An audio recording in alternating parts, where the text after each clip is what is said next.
Hello, my friends. So today we are going to read and listen to chapter 6.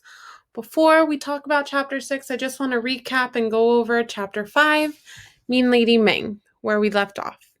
So we left off with chapter 5, right? In chapter 5, Delphine gave Cecile all of the money that Pa gave her for the trip, which shows that Cecile did not really prepare for the girls to come and visit at all, right? She's not being a responsible mother. Cecile sends them on their own to Ming's to pick up the dinner. This shows us that she fails to realize that these girls are children and should not be going out alone late at night. And while waiting for the food, Delphine is thinking about her time in Oakland so far, with Mean Lady Ming and Cecile, and we hear her, or we see her thinking to herself, almost wishing that she was back home in Brooklyn with Big Ma and Pa, right? So now we are going to move on and read chapter 6, which is called Collect Call. And I will explain what that means in a minute. So let's get started. Mean Lady Ming laid a dollar bill and a few coins on the counter. She handed me the brown paper bag with the food, gave Vanetta the bottle of Pepsi and a small bottle of fruit punch, and then gave Fern a paper bag with the plates, cups, forks, and napkins. I scooped up all of the change.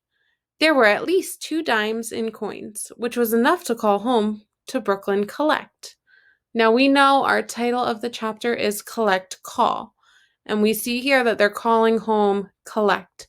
So what this means, Collect Call is a way to call somebody from a payphone. So you know those big, you've probably seen them before in movies, payphones.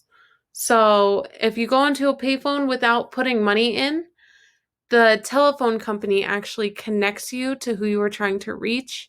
And if that person accepts to pay for the call, then you can talk to them. So basically, you are picking up the phone, telling them who you want to call, and then they will get that person on the line. And if that person accepts your call, then that person is going to pay. If not, they will just hang up. So that's what they're doing here. It's going to cost whoever they call the money. When we went outside, the beakish guy with the floppy afro was gone. We all squeezed into the phone booth with our bags from Ming's. I hooked my finger inside the hole for 0 on the phone and dialed. The operator came on and I spoke up. Operator, I want to make a collect call to Louis Gaither. Papa's proper name felt strange coming from my mouth. I said it again, clear, although the operator didn't ask me to. Instead, she asked for my name, and I gave it to her. Delphine. So here we see Delphine being responsible by calling her pa to let them know that they have arrived in Oakland safely, right? This is another example of Delphine being responsible. There's nothing mumbly about the way I talk. And remember, mumble just means like talking quietly, almost like it's hard to hear. So she's saying there's nothing mumbly about the way I talk. I don't swallow my letters or run them together. The operator still asked, "Can I have that again?" As if she didn't get it the first time. I broke it into syllables. Del-phine. She told me to stay on the line. While she was ringing Pa, I realized my Timex was still on Brooklyn time. Remember, it's Timex, that was just the watch on her hand. And that it was after 11 o'clock. Pa rose in the dark for work and was asleep by 9. I started to wind the stem when the operator came back. Go ahead, miss. So in this paragraph, they're just saying, in Brooklyn, so between New York and California, there is a time difference. There is a 3-hour time difference. So if it was 11 o'clock in Brooklyn, that it was, 8 o'clock where they are out in California. So she didn't think it was that late until she realized, Oh my goodness, the time difference. It's too late. So she was going to go and hang up the phone, but the operator came back and said, "Go ahead." So that means they accepted the call. "Hello? Hello?" Big Ma sounded far away, but we heard her and we were glad to have reached home. Already, Vanetta and Fern began puppy yelping in the background and grabbing at the phone. I gave them a stern look to make them quit it. So stern, remember, that just means serious. So she gave them a serious look to make them stop. Before I could say, "We're here in Oakland with Cecile," Big Ma said, "Delphine, do you know how much this phone call is costing your father?" So here Big Ma is telling Delphine that making this collect call is going to be expensive and something that their dad is going to have to pay for, right? There was no time to be tongue-tied. I spoke up. "But Papa said call." "Not collect, Delphine. Where did you get a thought like that? I knew you girls should have never left Brooklyn. You fly out to Oakland and lose your last ounce of common sense. Let me speak to your mother." "She's not here," I said. "She's in her house." Vanetta and Fern were still shouting to Big Ma and Papa, who had been asleep. "And why are you out in the street in the middle of the night? I'm going to tell your pa about this." Big Ma scolded and fussed. Remember, scolded just means almost like they're getting yelled at, right? She's disappointed in them. Running up the phone bill even higher. When she was done telling me about myself and about that no kind of mother, Cecile, I told her we were safe and said goodnight. And Vanetta and Fern hollered out, "Good night, Big Ma and Pa." Then I hung up the phone. So right here where she's saying, "No kind of mother, Cecile." This is, again, Big Ma is stating her opinion about Cecile, saying that she is not acting like a motherly figure. She's not acting like a mom to the girls, which we have seen multiple times in the other chapters, right? At least I had done what Pa had told me to do. I called. Cecile guarded the kitchen's swinging door and pointed us to the living room, where she had laid out a waxy tablecloth on the floor. We spread out around the cloth. Cecile took over everything, dumping shrimp lo mein and egg roll on each plate, tossing everyone a fork and a napkin. To me, she said, "Pour the drinks," which I did. This was the most mothering we got, if you don't count her coming to claim us. Not that I wanted or needed any mothering. I was just thinking about Vanetta and Fern. They were expecting a mother, at least a hug, look at how y'all have grown. A look of sorrow and a plea for forgiveness. But I knew better. So here she's saying this is the most mothering that they have gotten from Cecile.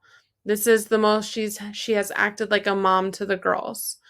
And again, right here, it says, "I was just thinking about Vanetta and Fern." Another example of how Delphine is looking after her sisters.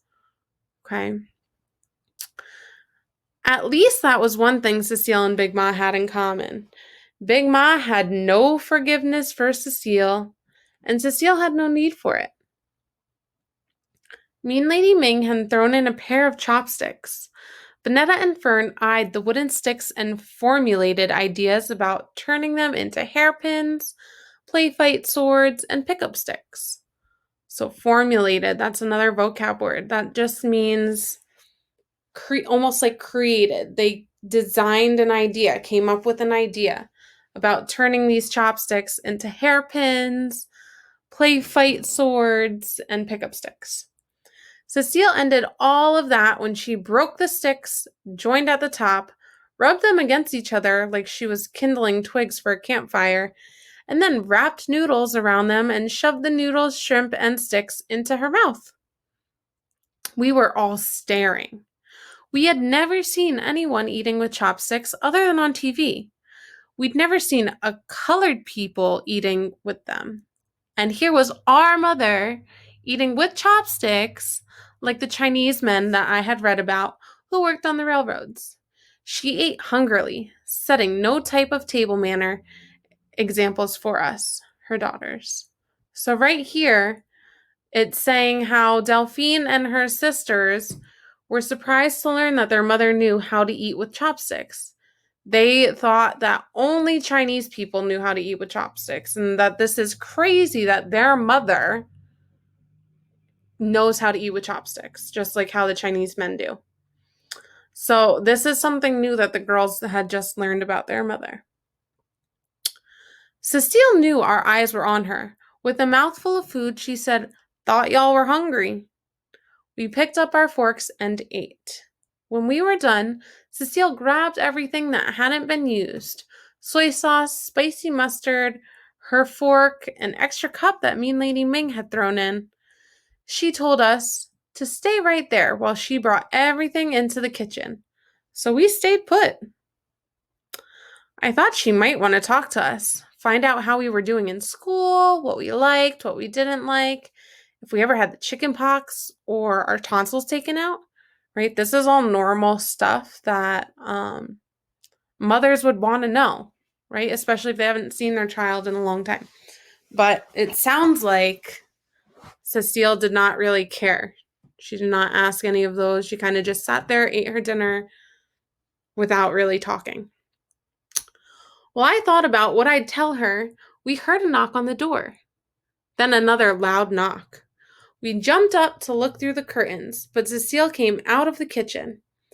"Get back in the room. Get." So right here, it sort of seems like Cecile does not want anybody to know the girls are there.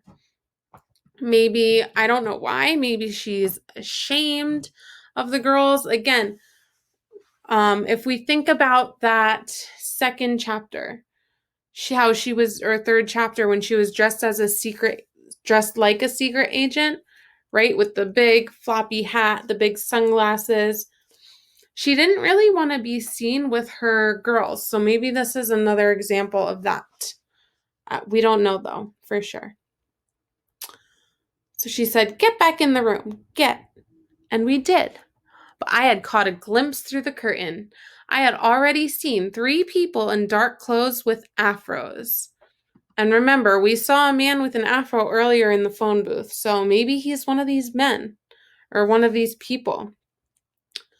This part can also connect with what we read earlier when Big Ma thought that afros were rebellious or something not so great, right? And that is the end of our chapter.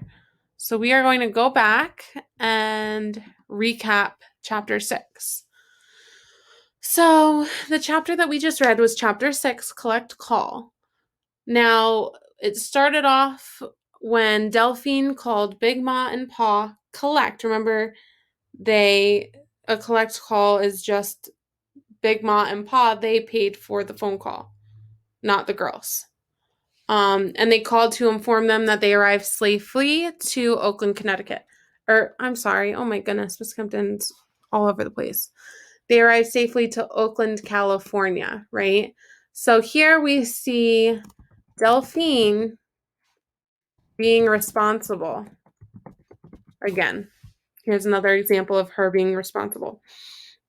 Now, when Delphine and the girls, her sisters, returned back to Cecile's house, she put down a waxy tablecloth on the floor for them to have their dinner, which just says, why are they not eating at a dinner table? Does Cecile not have furniture for them to eat on? Why are they eating on the floor? And that's what Miss Kempton's wondering about that. But we don't really have an answer to that yet. So I'm going to keep that in my mind.